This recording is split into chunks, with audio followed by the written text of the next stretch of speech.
بسم اللہ الرحمن الرحیم۔ السلام علیکم ورحمۃ اللہ وبرکاتہ۔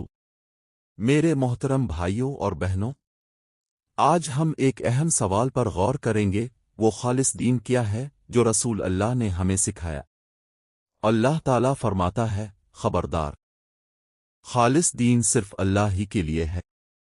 خالص دین کی بنیاد توحید ہے، یعنی اللہ کو خالق، مالک اور حقیقی معبود مانا اور عبادت صرف اسی کے لیے کرنا۔ رسول اللہ نے اپنی دعوت کا آغاز بھی توحید سے کیا اور لوگوں کو صرف اللہ کی عبادت کرنے اور باطل معبودوں سے بچنے کی تعلیم دی۔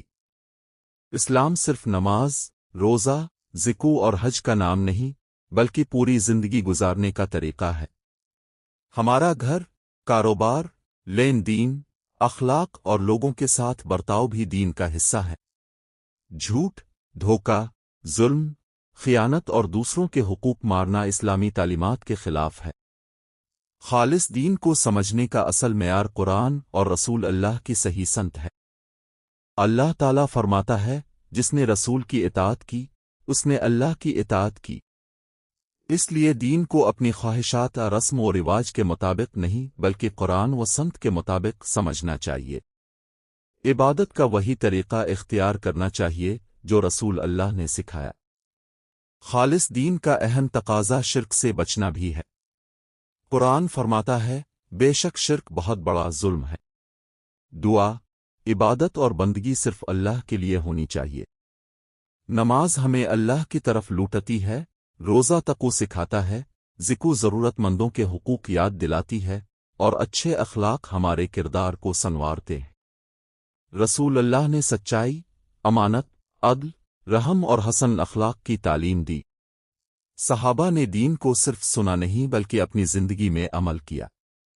آج ہمیں بھی خود سے پوچھنا چاہیے، کیا ہمارا عقیدہ درست ہے؟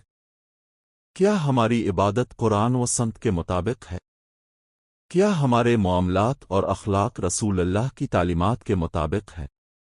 خالص دین کسی خاص جماعت کا نام نہیں۔ خالص دین یہ ہے کہ صرف اللہ کی عبادت کی جائے، رسول اللہ کی اطاعت کی جائے، قرآن و سنت کی پیروی کی جائے، شرک سے بچا جائے، فرائض ادا کیے جائیں اور بندوں کے حقوق ادا کیے جائیں۔ دین صرف بحث یا معلومات کا نام نہیں، دین اپنی زندگی کو اللہ کے حکم کے مطابق بدلنے کا نام ہے۔ اللہ تعالی ہمیں خالص دین سمجھنے، قرآن پر عمل کرنے، سنت کی پیروی کرنے اور اخلاص کے ساتھ زندگی گزارنے کی توفیق عطا فرمائے۔ آمین۔